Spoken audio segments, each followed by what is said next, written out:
Hello friends, स्वागत है आपका इंजीनियरिंग एट मोमेंट चैनल पे।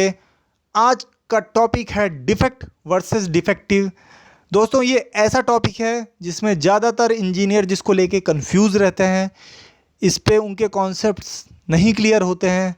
इवन जो कई सारे इंजीनियर्स हैं जो वर्किंग हैं इंडस्ट्री में, उनके भी कॉन्सेप्ट्स इसको लेकर क्लियर नहीं होते हैं। वो इसमें कंफ्यूज रहते हैं कि डिफेक्ट और डिफेक्टिव में अंतर क्या है। दोनों को एक तरह से ये यूज़ कर लेते हैं और कहीं डॉक्यूमेंटेशन करते हैं वो तो भी गलत तरीके से यूज़ कर लेते हैं। तो हम इनको अच्छे से क्लियरली डिफ़ाइन करेंगे और उसके बाद मैं एक सर्विस इंडस्ट्री का एग्ज़ाम्पल लूँगा और एक मैन्युफैक्चरिंग इंडस्ट्री का एग्ज़ाम्पल लूँगा आपको इसके रिगार्डिंग और क्लैरिटी देने के लिए। तो दोस्तों, बने रहें इंजीनियरिंग एट मोमेंट चैनल पर।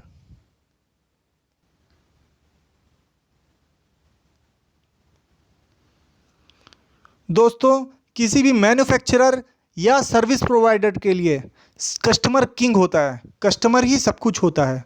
तो मेन फोकस क्या होता है किसी भी सर्विस प्रोवाइडर या मैन्युफैक्चरर का, कि वो कस्टमर रिक्वायरमेंट्स को मीट कर सके।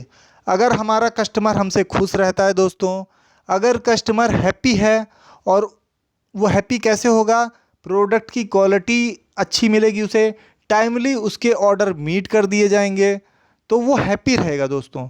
तो अगर कस्टमर हैप्पी है तो वो नया बिजनेस देगा और हमारी मार्केट में रेपुटेशन भी अच्छी होगी उससे, तो हमारे पास और भी कस्टमर अप्रोच करेंगे बिजनेस के लिए।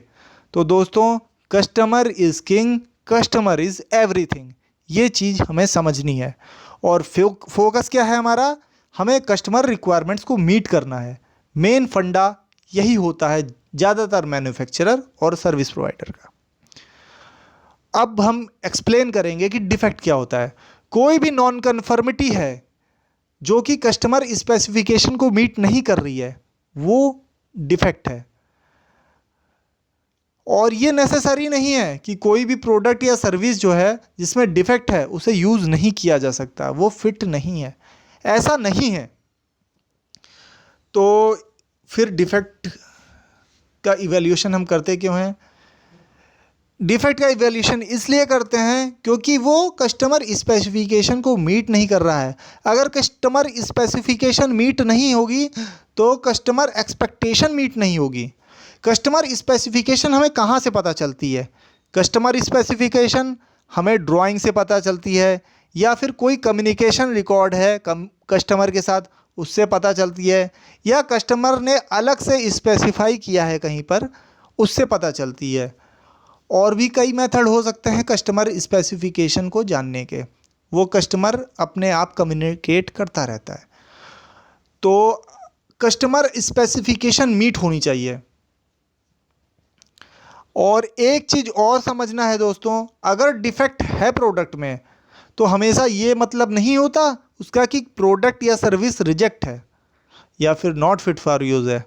कस्टमर रिक्वायरमेंट्स कितने तरह की होती हैं? देखिए, कस्टमर रिक्वायरमेंट्स हो सकती हैं dimensional, visual, mechanical properties testing, chemical properties testing, destructive testing, non destructive testing, functional requirements. Defect एक ऐसा नॉन कन्फर्मिटी है जो कि प्रोडक्ट और सर्विस में प्रेजेंट होता है। ये एक्सेप्टेबल कब हो सकते हैं? अगर प्रोडक्ट में हम कोई रिवर्क कर दें तो उस केस में प्रोडक्ट सही लग रहा है और तो हो गया, इस तरह से वो रिमूव हो गया। और मान लीजिए सर्विस में डिफेक्ट आता है तो हम कुछ कंसेशन दे देंगे कस्टमर को, तो उस तरह से वो डिफेक्ट रिमूव हो जाता है क्योंकि कस्टमर हैप्पी हो जाता है। अब डिफेक्टिव क्या होता है? आइटम और सर्विस जो कि नॉट फिट फॉर यूज़ है वो होता है डिफेक्टिव। और नॉट फिट फॉर यूज़ वो क्यों बनता है?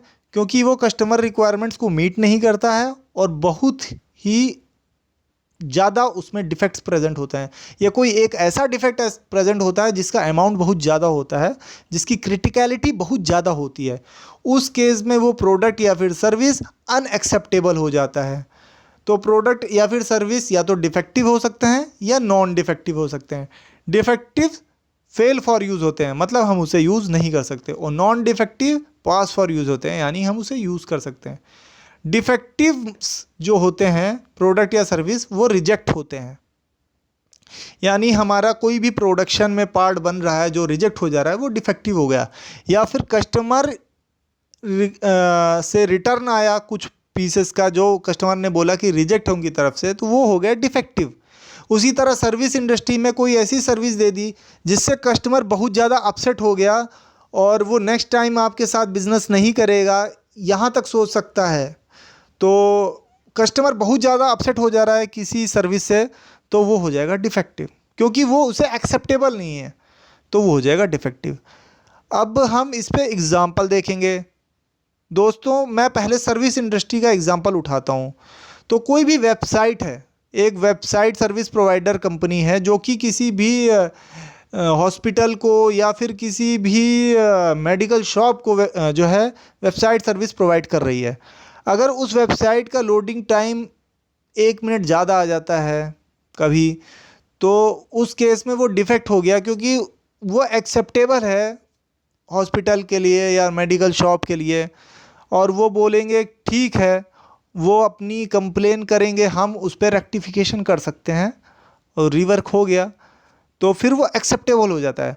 पर अगर वेबसाइट घंटों घंटों तक लोड नहीं हो रही है, जब लोड हो रही है तो उसमें डाटा करेक्ट नहीं आ रहा है, डाटा जो है डिलीट हो जाता है, उसमें जो अपलोड करते हैं, जो कस्टमर डाटा अपलोड कर रहा है वो डिलीट हो जाता है, तो उस केस में दोस्तों वो डिफेक्टिव हो गया। और इस केस में अगर कस्टमर ज़्यादा अपसेट हो गया तो वो बिज़नेस कैंसिल भी कर सकता है। ये हो गया सर्विस इंडस्ट्री का एग्जांपल। अब मैं मैन्युफैक्चरिंग इंडस्ट्री का एक नॉर्मल एग्जांपल ले लेता हूँ। कोई पेन है, तो मान लीजिए पेन में हल्का सा स्क्रैच है कहीं पे, तो वो पर एक्सेप्टेबल है क्योंकि वो उसकी विजुअल अपीयरेंस पे बहुत ही ज़्यादा फ़र्क नहीं डाल रहा है, वो बहुत ही लिटिल फ़र्क डाल रहा है और वो कस्टमर को एक्सेप्टेबल है। तो हम ऐसा कर सकते हैं कि उसे रीवर्क करवा सकते हैं, और या फिर अगर वो नहीं दिख रहा है, बिल्कुल हिडन है, तो वैसे भी यूज़ हो सकता है, तो उस केस में वो हो गया डिफेक्ट।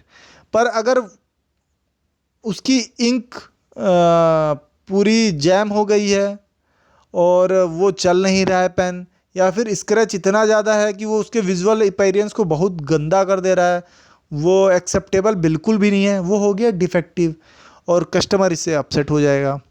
अब मैं एक टेक्निकल एग्जांपल लूँगा मैन्युफैक्चरिंग इंडस्ट्री का। दोस्तों ये एक शाफ्ट है, इसकी लेंथ है 80 ± 5 mm और इसका जो इंटरनल डाया है वो है 30 ± 0.5 mm। तो इस केस में दोस्तों इसमें 5 डिफेक्ट्स आते हैं। एक तो है फ्लैश, एक है बेंड, एक है लेस डायमीटर, एक है क्रैक, एक है अंडर लेंथ, एक है मोर डायमीटर, एक है ओवर लेंथ। ये जो डायमीटर है वो इंटरनल डायमीटर की बात हो रही है।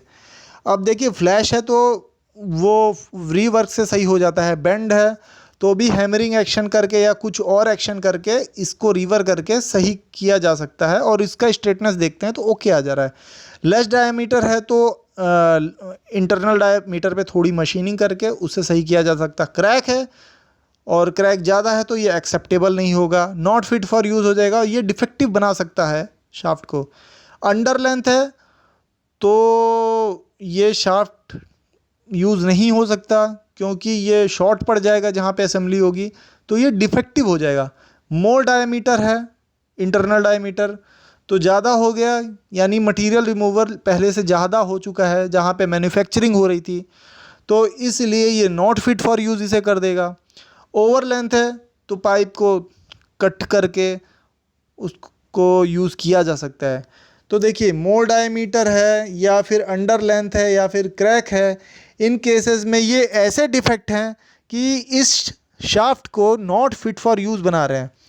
पर और डिफेक्ट्स हैं जैसे फ्लैश हो गया, बेंड हो गया, लेस डायमीटर हो गया, तो ये जो हैं इस पे रीवर्क हो सकता है और ये शाफ्ट जो है फिट फॉर यूज़ है, हो जाता है। पर अगर बेंड बहुत ज़्यादा है और लेस डायमीटर बहुत ज़्यादा है कि इस पे मशीनिंग भी नहीं हो सकती, तो ये नॉट फिट फॉर यूज़ हो जाएगा और ये भी डिफेक्टिव हो जाएगा और इससे जो है कस्टमर एक्सेप्ट नहीं करेगा। तो दोस्तों ये लेक्चर यहीं तक था। आई होप आपको मेरा आज का लेक्चर पसंद आया होगा। मैं इंजीनियरिंग एट मोमेंट पे और भी कई सारी ट्रेनिंग्स आपके लिए लाता रहूँगा। तो दोस्तों आपको क्या करना है, आपको मेरा मोटिवेशनल लेवल बनाए रखना है। तो उसके लिए क्या करना है, आपको 3 काम करने हैं दोस्तों। लाइक करना है, सब्सक्राइब करना है और शेयर करना है। बने रहें इंजीनियरिंग एट मोमेंट पे। Thank you.